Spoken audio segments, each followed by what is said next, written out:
In the beginning, Mulan demonstrates that she is lazy, clumsy, and without direction.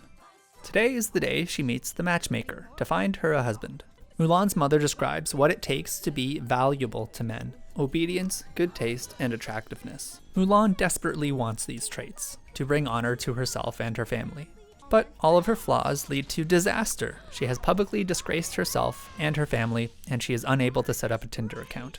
She sings about not being able to live up to societal or familial norms. She doesn't know how to be herself, and she doesn't know who herself is. We all understand it, and maybe we felt it ourselves, so the audience relates. In the beginning, Mulan chases a chicken around, demonstrating she has innate magical fighting ability within a soft magic system called Qi. Her father says, "Hide your magical powers. Hide your powers or men won't want you." Later, she rides a horse next to some rabbits. She is excited about these rabbits and tells her family about them, hoping they will share her excitement. The prospect of these rabbits being lovers puts a smile on her face. She plans to return there tomorrow to see the rabbits again. Her family says her fulfilling single life is over. It's time to find a man via the matchmaker. She says, "Okay, this will bring honor to us all." But she says it in a way that suggests she couldn't give a shit. The matchmaker describes feminine attributes that make good breeding stock. Things like grace, elegance, and composure. Disaster! Her sister and the matchmaker are so afraid of spiders, they ruin the ceremony. Mulan almost saves everything with her grace, elegance, and composure, but her mother's weak hair game gets in the way. The matchmaker blames Mulan's personality for everything. They have failed to raise a good daughter, committing the fundamental attribution error. Presumably, Mulan is pleased because she never wanted any of this, but it's not expressed. The audience feels injustice and confusion over the themes of the movie. One male per family is called to war, but her father will surely die because of his bung leg. Mulan dresses as a man so she can go to war in his place.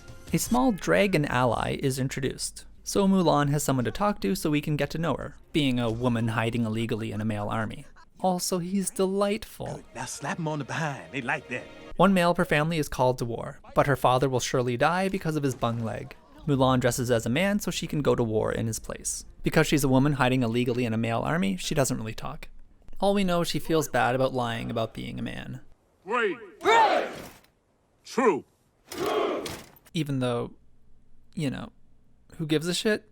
At camp, the troupe have a training montage song about how they need to be men. Strong, fast, and mysterious. Success is all about being strong, fast, and mysterious. Success is all about being a man.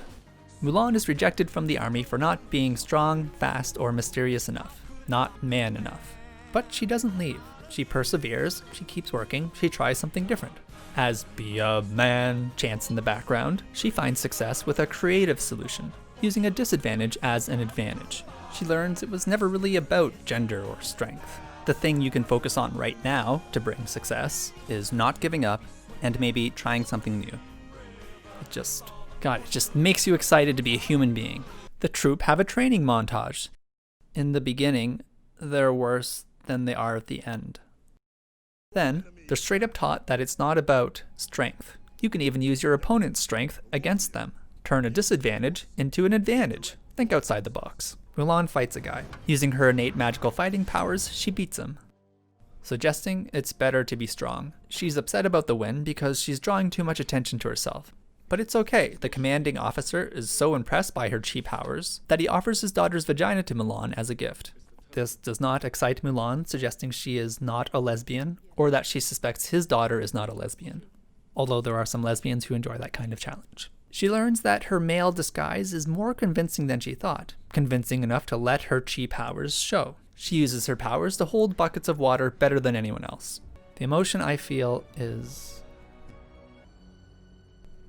I guess I feel nothing. The troupe sing a song about a girl worth fighting for. A girl who is hot, dumb, and good at household duties. This girl will like them for their strength, battle scars, and army membership. The song, and their confidence in their virility, is interrupted, discovering the Chinese battalion that they were meant to reinforce has been destroyed. These guys are in over their heads, we think. Maybe their mindset needs changing in the face of the harsh realities of life and war, we conclude. This movie cuts from the captain offering his daughter like a breath mint to the troupe discovering the lost Chinese battalion that they were meant to reinforce. They are all afraid. Mulan says, "There is no courage without fear." They don't get it. She explains it by committing a naturalistic fallacy. This is natural. They still don't get it. So she says she will personally guarantee their safety. This calms them because they know she is strong. Might makes right, and thinking is bad.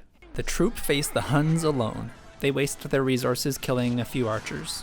Disaster! There's a big army! With the last cannon, Captain Shang suggests taking out the Alpha. A narrow male competition mindset. Mulan thinks outside that box, grabs the cannon, and causes an avalanche that appears to wipe out the entire Hun army. Everyone praises Mulan for her success. Her success from resourcefulness, not her ability to supplant alpha males. Everyone is starting to change their mindset as to what the correct virtues are. Disaster! Her boob hider is removed, revealing her boobs and probable lack of a penis. You can't be successful without being a man. They now attribute resourcefulness to femininity, which cannot be martially successful. So they revert back to their narrow definition of traditional masculinity. Strength, speed, mysteriousness. Oh no. The Chinese army squares off against the Hun army. Mulan goes off and fights the Hun magic user alone. The Hun magic user says, "You pretending to be a man is weakening your chi, and it's gonna get you killed." Even though if she stopped pretending to be a man at any point, she would have been exiled. Dishonesty. Penalty. Expulsion. But she decides to reject being a fighter male and embrace being a fighter wizard female. A potent multi-class in the right hands. A phoenix shows up. Sometimes phoenixes show up. I think the metaphor is... no, I don't get it. The two armies are doing battle. Mulan gives them the upper hand because of her magic. Disaster! The Hun magic user is more powerful. The Chinese army is pinned. Mulan tricks the Huns into causing an avalanche that appears to wipe out the entire Hun army. They are victorious, but mad she lied about being a man. They exile her. She asks to be killed. They do not kill her. The writers cleverly identified that if she is killed, the movie would end. Oh no. Mulan tries to warn her troop that the Hun army is not yet defeated and that they are coming. They don't listen. They're confused. Is it man versus woman? Strength versus cleverness? Fixed mindset versus growth mindset? What's going on? So many preconceived ideas being tested. So many emotions. Mulan tries to warn her troop that the Hun army is not yet defeated and that they are coming. They're immediately on board because they're all secret feminists. A phoenix shows up to confuse us about the very nature of metaphor. Shit hits the fan. The Huns have arrived. The team is literally trying to save the Emperor with brute strength, and it's not working. They know it's not working, so they let go of their flawed mindsets. Be a man starts to play in the background as they drop all their armor and weapons, and dress up as women. They shimmy up the pillars, and they use their disguises to distract the guards to get the drop on them. They've let go of the preconceived notions of success and gender that have been holding them back. If being a man is about being strong and strength alone isn't working, then they don't care about being men. This sequence makes the themes of the movie flood the audience. They've been made to question social norms and are filled with inspiration and excitement about the possibilities of an open mindset. Shit hits the fan. The Huns have arrived. The team distracts them using their stabbers. Captain Shang never dressed up as a woman because true alphas don't do that. Disaster! Brute strength fails Shang too. Mulan is up against her biggest challenge yet, and she doesn't have a plan. What's she gonna do? She gets creative, she uses his strength against him, and explodes him with explosions. That's our Mulan. Mulan goes on to fight the main baddie. The Hun magic user gives her life to protect Mulan out of solidarity for gender or magic or something. She fights the main baddie. Disaster! She loses her sword. She's crouched down looking at it. The Emperor says, "Rise. Rise up, like a phoenix." The metaphor is... I think he's saying to literally rise from a crouching position because standing is better as a fighting stance. She stands. A phoenix shows up. It flies behind her. It's so on the nose, it makes me groan. Ugh. But I also don't get it and need someone to explain it to me. The climax culminates with Mulan using all the lessons she's learned. The themes of the movie come crashing together and flood the audience. Which is to say she kicks him and takes his sword. Disaster! He's not dead! The Emperor catches the arrow to demonstrate he's not just a damsel in distress. She kicks the arrow back because she's so boss she doesn't need a bow. That's our Mulan. Mulan has saved China. Everybody bows to her, even the Emperor. It's like the end of The Lord of the Rings. Size, gender, these things don't matter. Even the smallest person can change the course of the world. She's offered a role in the Emperor's council, but she just wants to go home. The story is over. The lessons are learned. It's time to see what her old life is like with her new outlook. She returns with symbols of her external achievement. Her father doesn't care. He loves her for her. She gets the boy. The first time they have sex, she gets pregnant and is forced into the life of a homemaker. The movie ends.